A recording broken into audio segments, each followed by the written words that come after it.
Assalamu alaikum everyone. My name is Khalid Khan and you are watching a video of Learn English with Khalid Khan. Well listeners, today we are learning if clause, conditional sentence, type 2. Topic 41 and the title sentence is really funny. If you offended her, she would probably never speak to you again. अच्छा, जुमला देख के आप समझ रहे होंगे इसमें funny क्या है. मैं अभी बताता हूँ फ़नी क्या है. देखें, जुमला ये है कि अगर आपने उसको नाराज़ किया तो वो दोबारा आपसे कभी बात नहीं करेगी, गालिबन दोबारा आपसे बात कभी नहीं करेगी. तो वैसे एक मज़े की बात बताऊँ, लड़कियाँ तो वैसे भी कोई ना कोई बहाना खुद ही ढूंढ लेती है नाराज़ होने का. सही कह रहा हूँ, गलत कह रहा हूँ मैं? जी हाँ, आप भी मेरी राय से मुत्तफिक करेंगे. चला खैर, और बहुत सारी लड़कियाँ होंगी वो बोलनी होंगी हमें क्रिटिसाइज करने का मौका मिल गया इनको. वेल एनीवे, आज हम सीख रहे हैं टाइप 2 और इसको इस्तेमाल क्यों किया जाता है. ये बहुत ज़बरदस्त टाइप 2 है, इसका इस्तेमाल बहुत ज़्यादा है. स्पेशली इंग्लिश नेटिव जो हैं वो इसका इस्तेमाल बहुत ज़्यादा करते हैं. तो बड़ी ज़बरदस्त चीज़ है. देखें, if clause conditional sentence type 2 talks about the present imagination. Present में जो इमेजिनेशन करते हैं हम कि ऐसा होगा तो यूँ होगा, उसके लिए इस्तेमाल किया जाता है. और अनरियल सिचुएशन, या तो अनरियल सिचुएशन यानी कि कोई चीज़ रियल नहीं है, यानी कि अगर मैं जैसे डॉक्टर, मैं टीचर हूँ, अगर मैं डॉक्टर होता, इस किस्म की बातें जब हम करते हैं. ठीक है. And sometime rare possibility of something, और हो सकता है कभी कभार हम वो बात करते हैं जिसके चांसेस बहुत कम होते हैं, जैसे कि बादल नहीं छाए हुए हैं. ठीक है. अब मैं बोलूँ अगर बारिश हो गई तो मैं सी व्यू जाऊँगा, इस किस्म की इमेजिनेशन. तो पॉसिबिलिटी क्या है, बादल छाए हुए नहीं है, बारिश के कोई चांसेस नहीं है, मगर फिर भी मैं इमेजिन कर रहा हूँ. That is called conditional type 2. This clause also can be use to talk about offers and suggestions and warning and threats. इसके लिए भी इस्तेमाल की जा सकती है. देखें, मजीद देखते हैं, इसको समझने की कोशिश करते हैं. देखें, एग्जाम्पल दिया हुआ, उसके बाद मैं मजीद और एक्सप्लेन करता हूँ इसको. जुमला है if you found a wallet on street. ये एक क्लोज है, इसको हम कहते हैं इफ़ क्लोज, क्योंकि इसमें इफ़ लगा हुआ है. अगला जो पोर्शन जो जिसको हम क्लोज कहते हैं, वुड यू रिटर्न इट, ये जो है ये मेन क्लोज कहलाती है. अब इसकी ट्रांसलेशन करते हैं. If you found a wallet on street, अगर आपको रोड पे बटवा मिले.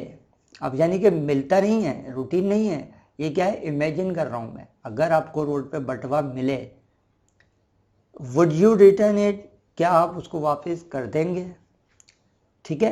अब इसको हम ऑपोजिट भी बना सकते हैं इस तरह, जिसे would you return the wallet, दूसरा जुमला जो है if you found it on street. अब जब हमने इफ़ को मिडिल में लेकर आए, हम दो क्लोज के बीच में इफ़ आ रहा है, अब कोमा लगाने की ज़रूरत नहीं है, मगर पहले जुमले में हमें कोमा लगाने की ज़रूरत है. ठीक है. इसको मद्देनज़र रखिएगा, राइटिंग में इसका ख़ास ख्याल रखा जाता है.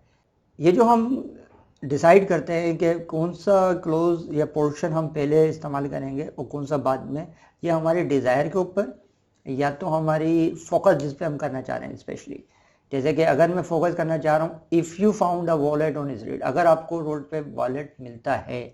ठीक है. अगर मैं इसको ऑपोजिट कहूँगा, would you return the wallet, क्या आप वॉलेट रिटर्न कर देंगे अगर आपको, अगर कोई रोड पे मिले. तो ये दोनों बातों का ज़रा सा मतलब अलग होता है अगर उर्दू में भी जिसको चेक करें तो. वेल एनीवे, हम इन चीज़ों को कहाँ ख्याल रखते हैं, हम तो बस जुमला बोल देते हैं, चाहे वो उर्दू में हो चाहे इंग्लिश में हो. ठीक है. वैसे इन चीज़ों को फसाहत कहलाई जाती है ये चीज़ें, यानी कि जुमले के मयार जो होता है ना, कि quality of speaking, that is called elegance. Anyway, sentence structure इस तरह बनेगा. The verb in the if clause is in the past simple. जो इफ क्लॉज होगी वो पास्ट सिंपल में बनेगी. ठीक है. एंड उसकी एग्जांपल भी लिखी हुई है. फाउंड जो है सेकंड फॉर्म है फाइंड की. ठीक है. And the main clause is with would plus base form of the verb. Main clause में वुड के साथ फर्स्ट फॉर्म आएगी वर्ब की, जो कि है रिटर्न. ठीक है. Not with the future will. हाँ, ये याद रखिएगा, इस बात को ज़रा मद्देनजर रखना पड़ेगा. ऐसा ना हो कि एक तरफ सेकंड फॉर्म लगा दिया अपने पास सिंपल के साथ फ्यूचर सिंपल का कॉम्बिनेशन बना दें. No, not at all. हमें क्या कॉम्बिनेशन बनाना है, पास्ट सिंपल होगा एक इफ क्लॉज, और जो मेन क्लॉज होगी वो would plus base form of the verb means first form of the verb होगी, तब जाके ये ज़बरदस्त जुमला बनेगा, अदरवाइज रॉन्ग होगा, गलत होगा। तब जाके हर कोई दुनिया में, अच्छा ये जो अब अजीब सा भी लगे शायद आपको, क्या सेकंड फॉर्म के साथ वुड प्लस फर्स्ट फॉर्म लगा रहे हैं, नहीं, इसमें कोई कंफ्यूज होने की रद्दी भर भी ज़रूरत नहीं है, पूरी दुनिया में ये अप्लाई किया जाता है और हर कोई इसको समझता है, क्योंकि इससे ही तो पता चलता है कि आप सेकंड फॉर्म इस्तेमाल कर रहे हैं, यानी कि ये इमेजिन कर रहे हैं बात को, ये रियलिटी नहीं है, ठीक है। अच्छा, इसमें छोटी सी बात ये भी है कि इफ़ क्लॉज के अंदर वुड प्लस सेकंड फॉर्म नहीं आएगी, कोई अजीब है, इसको इस्तेमाल ना करें, मैं तो मना करूँगा इसको ना करें। पोलाइट वे में बोलते हैं कि फ्लाइट वो में जाएंगे तो इफ़ के साथ वुड को लेकर आ सकते हैं, मगर फर्स्ट फॉर्म तो आएगी। मगर कहने का मकसद है इसको फॉलो ज़्यादा ना करें, पोलाइट होना है तो would you plus could you plus जो हम मॉडल वर्ब में सीख चुके हैं उससे ही बना ले जुमला, बजाय इसके कि इससे बनाए, ठीक है। तो मैं आपको सजेस्ट करूँगा कि आप एक पैटर्न पे चलें, बस सिंपली मेन क्लॉज में हम would plus base form of the verb लगाएंगे और इफ क्लॉज में हम second form of the verb लगाएंगे। That's clear, agreed? Yes, that's good, go ahead. Now see examples of most common frequent use. अब हम थोड़े से मोस्ट कॉमन जो फ्रीक्वेंट यूज में इस्तेमाल होने वाले एग्जांपल्स हैं उनको देखते हैं। देखें, पहला है I means I would tell you if I knew, मैं आपको बता देता, वुड को जस्ट कंसीडर करें, बता देता, विल की मीनिंग में लें इसको, मगर क्या अनरियल में लें इसको। विल क्या है, रियल है, तो इसको ऐसे इमेजिन करना है अपने जहन में, आप टू मेक इट अंडरस्टैंड, यानी कि आप अपने आप को समझाने के लिए, ठीक है, कि विल है ये एक्चुअली, मगर जब हम इमेजिन कर रहे हैं तो विल को हम रिप्लेस कर रहे हैं वुड से, ठीक है। अब तो सही है ना, चलेगा, ओके। आई टेल यू, मैं आपको बता देता, इफ आई न्यू, अगर मुझे मालूम होता, यानी कि आई डोंट नो, रियलिटी क्या है, मुझे पता ही नहीं है, अगर पता होता तो मैं बता देता, ये याद रखिएगा। अच्छा देखें, ये क्या है, विद एक्शन वर्ब है। एक्शन वर्ब क्या है, आई वुड टेल यू, मैं बता देता आपको, इफ आई न्यू, मुझे अगर पता होता, ठीक है। तो दूसरी मिसाल देखें अब, इफ आई वर या वॉस, दोनों कॉमन है, जिन जिन के साथ वॉस लगता है, अब मॉडर्न इंग्लिश में या इसको इस तरह के लिए नॉन स्टैंडर्ड और जो कमिंग मॉडर्न इंग्लिश है उसके अंदर वॉस के साथ जिन जिन के साथ वॉस लगता है उनके साथ वॉस लगा रहे हैं, वरना पहले क्या अप्लाई हो रहा था ये, और अभी भी बहुत सारे लोग अप्लाई करते हैं, ये कॉमन तो वैसे वर ही है। तो होता क्या है कि सबके साथ वर लगेगा, if I were, if she were, if he were, ठीक है। मगर अब मॉडर्न में और जो अब ज़्यादातर लोग इसको अवॉइड कर रहे हैं, बोलते हैं मुश्किल लगता है ऐसा, तो मैं आपको सजेस्ट करूँगा कि वर इस्तेमाल करिएगा सबके साथ, कोई भी सब्जेक्ट हो सबके साथ वर इस्तेमाल करिएगा। इससे जाहिर होता है कि आप इमेजिन कर रहे हैं कोई बात, क्योंकि वर सबके साथ नहीं आता, ही के साथ वर नहीं आता, ठीक है। जैसे ही आप लगाएंगे if she were my friend, तो बंदा समझ जाएगा इमेजिन कर रहा है बंदा, इट्स नॉट रियल। तो ये भी अच्छी चीज़ है, मगर कॉमनली आजकल ज़्यादातर लोग इसको अवॉइड कर रहे हैं, तो वॉस लगा रहे हैं जिनके साथ वॉस लगता है, तो वो भी सही है, no problem, choice is yours, ठीक है, नो टेंशन।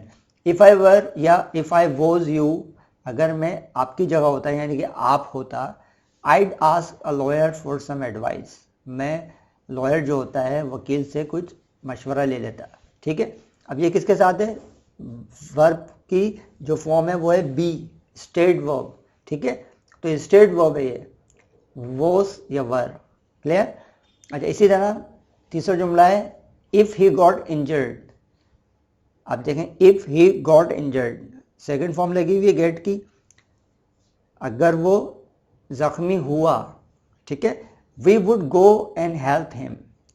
अच्छा, एक आपके दिन में ये ख्याल भी आ सकता है कि हम इसको रियलाइज़ कैसे करें या कैसे पहचाने कैसे, क्योंकि इफ़ ही गॉट इंजर्ड तो वैसे भी पास्ट सिंपल में आ सकता है, सही बात कह रहे हैं आप, मगर इसके साथ वुड गो नहीं आएगा ना, दूसरा जो क्लोज है दूसरी, उसमें वुड गो आ रहा है, we would go and help him, इसका मतलब ये है कि इसको जस्टिफाई कर रहा है कि ये कंडीशनल सेंटेंस है टाइप 2, ठीक है, ये चीज़ आपको समझ में आनी चाहिए, ओके। अच्छा, ये जो जुमला है with get as a changing in state, if he got injured वो नॉर्मल है, अगर वो जख्मी हो गया, ठीक है, we would go and help him, हम जाएंगे और उसकी मदद करेंगे। रियलिटी क्या है? He is not injured and we will not go and help him. अगर वो जख्मी हुआ तो फिर जाएंगे हम, ठीक है, ये इमेजिन कर रहे हैं हम लोग। ओके, चौथा जुमला है if we had a calculator, अगर हमारे पास कैलकुलेटर होता, it means we don't have calculator, ठीक है, we would work it out quite quicker, हम इससे तेज काम करते हैं। अब गौर करें, ना तो हमारे पास कैलकुलेटर है, रियलिटी क्या है? We don't have calculator.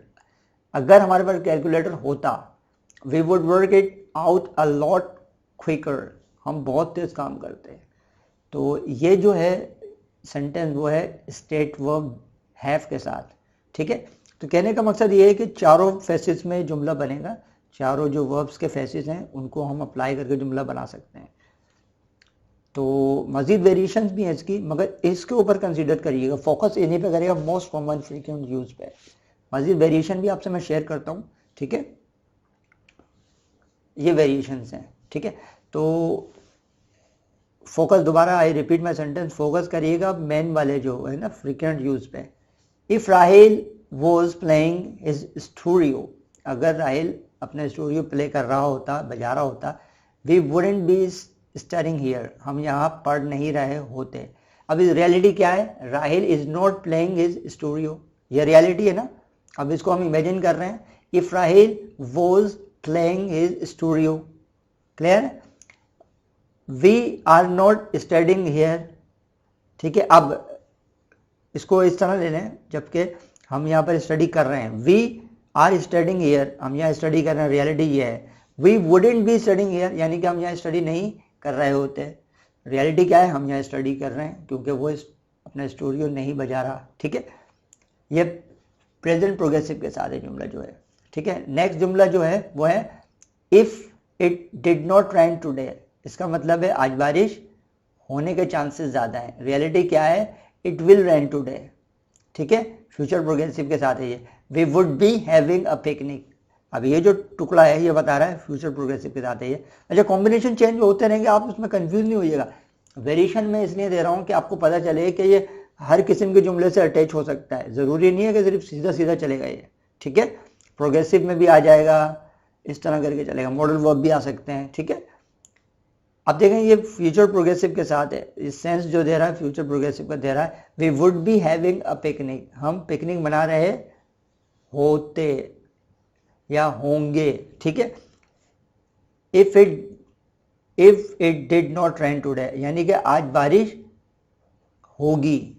अगर बारिश नहीं हुई, हम इमेजिन कर रहे हैं if it did not rain today, अगर बारिश नहीं हुई। अच्छा, मजे की बात देखें कितनी जबरदस्त चीज है कि इमेजिन कर रहे हैं पास्ट सिंपल में। तो अगर कोई एक सिंपल यानी कि just one type of portion ये देख ले, इसका पोर्शन जो देखे वो अजीब हो जाए, बोले यार समझिए समझ में नहीं आ रहा, मगर ये कि जैसे ही दूसरी क्लोज पढ़ता है तो फिर उसको समझ में आ जाता है कि ओ हो ये कंडीशन टाइप 2 है।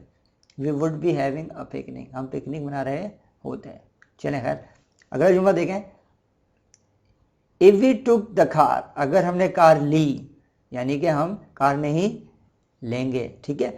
we'd have to pay for parking, यानी कि we would have to pay for parking, अगर हमने कार ली तो हमें पार्किंग के लिए पे करना पड़ेगा। अब रियलिटी क्या है? हम कार नहीं लेंगे और ना ही हम पार्किंग के लिए पे करेंगे, ठीक है। तो इस तरह समझने की ज़रूरत है। तो ये है हैव टू स्ट्रक्चर के साथ, ठीक है। मॉडल वर्ब के जो अंदर हमने हैव टू को भी सीखा था, हैव टू एक्चुअली स्ट्रक्चर है, ठीक है। If you did not have her number, अगर आपके पास उसका नंबर नहीं होता, it means you have her number, ठीक है। रियलिटी क्या है? You have her number. अब इमेजिन करेंगे तो क्या बोलेंगे? If you did not have her number, अगर आपके पास उसका नंबर नहीं होगा या होता, दोनों उर्दू का जो वर्डिंग है हम उसको अप्लाई कर सकते हैं। यू कुडंट कॉल हर, आप उसको कॉल नहीं कर सकते थे या कर सकोगे, ठीक है। ये कैन के साथ है, तो इसमें कुड का इस्तेमाल किया जाएगा, कैन नहीं इस्तेमाल होगा क्योंकि हम इमेजिन कर रहे हैं। जैसे हमने विल के रिप्लेस करके वुड इस्तेमाल किया है, तो इसी तरह कैन को रिप्लेस करके हम कुड इस्तेमाल करेंगे, तो ये इमेजिनेशन वाली मीनिंग देगा, ठीक है। चलिए आगे देखते हैं और क्या है। अब ये जो है लास्ट स्लाइड है, इसके अंदर मजीद कुछ समझने को मिलेगा आपको। इफ अली वर्क हार्डर, यानी कि अली वर्क हार्ड नहीं करता, तो रियलिटी ये है। मगर हम इमेजिन क्या कर रहे हैं, इफ़ अली वर्क हार्डर, अगर अली ज़्यादा अच्छा काम करे, हार्डर वर्क करे, he might do even better at his studies, शायद वो इसकी स्टडीज़ में कुछ बेहतर कर ले, मगर करता नहीं है, वो इमेजिनेशन कर रहे हैं हम खाली। तो मे की जगह हम माइट को इस्तेमाल करेंगे, ठीक है। नेक्स्ट है if we were playing well, अगर हम अच्छा खेल रहे होते, ठीक है। रियलिटी क्या है, we are not playing well. अब हम इमेजिन कर रहे हैं, if we were playing well, अगर हम अच्छा खेल रहे होते, we would definitely win the match, हम लाजमन मैच जीतते। अच्छा, लाजमन मैच जीतते, मस्ट को हटाएंगे हम और वुड डेफिनेटली लगाएंगे इसकी जगह, तो ये इक्वल मीनिंग देगा मस्ट की। Clear, I repeat, would definitely meaning क्या देगा, मस्ट की। We would definitely win the match, अगर डेफिनेटली हटा देंगे तो सिंपल बन जाएगा we would win the match, हम मैच जीतेंगे या जीतते, ठीक है। मगर डेफिनेटली जैसी लगाएंगे आप तो वो मस्ट की मीनिंग लाजमन हम मैच जीतते या जीतेंगे, okay. Next, if you needed a ticket, अगर आपको टिकट की ज़रूरत होती या होगी। अच्छा, उर्दू में ये दोनों इमेजिन करते वक्त हम भी दोनों सेंटेंस बोल रहे होते हैं। अगर कोई अंग्रेज हमारी उर्दू सीखेगा, बोलेगा यार ये क्या बात है, ये एक ही बात को फ्यूचर में ही बोल रहे हैं और पास में ही बोल रहे हैं। अगर आपको टिकट की ज़रूरत होती और या होगी, हमारी भी उर्दू में मसाइल हैं, यकीनन है, okay. I could get you one, मैं आपको एक दिलवा देता टिकट, ठीक है। ये क्या है, ऑफर है। If you drive carelessly on this street, अगर आप इस रोड के ऊपर गैर हिफाजत के साथ चलाएंगे, रेकलेसली चलाएंगे यानी कि, तो क्या होगा आगे पता चलेगा। मगर कहने का मकसद ये है कि ये क्या है, आप चलाते कैसे हैं, यू ड्राइव केयरफुली, ये आपको वार्निंग दी जा रही है और थ्रेट दी जा रही है अगर आपने चलाई, ठीक है। If you drive carelessly on this street, अगर आपने चलाई ना गाड़ी बगैर एहतियात के, you could have an accident, आपका एक एक्सीडेंट हो सकता है, ठीक है। अब हम इमेजिन कर रहे हैं, ये क्या है, वार्निंग और थ्रेट है। If you offended her, she would probably never speak to you again, ये वापसी कुछ चीज़ याद आ रही है, ठीक है जी। इसके ऊपर बात करनी बेकार है, कुछ कोई लोग हो सकता है कुछ नाराज़ हो जाए, क्या ख्याल है, नहीं, चला खैर, मायने तो आपको पता ही है, ये वार्निंग और थ्रेट है और ऐसा नहीं करना चाहिए, नाराज़ नहीं करना चाहिए किसी को, क्या ख्याल है, ओके। वेल लिसनर्स, उम्मीद है ये टॉपिक आपको समझ में आया होगा। इसका इस्तेमाल बहुत ज़्यादा है, बिलीव मी और not, but English native people use it a lot. Okay listeners, आज का टॉपिक मुकम्मल हुआ, मिलते हैं अगली वीडियो में, जब तक अपने खादिम को इजाज़त दिएगा, अल्लाह हाफ़िज़।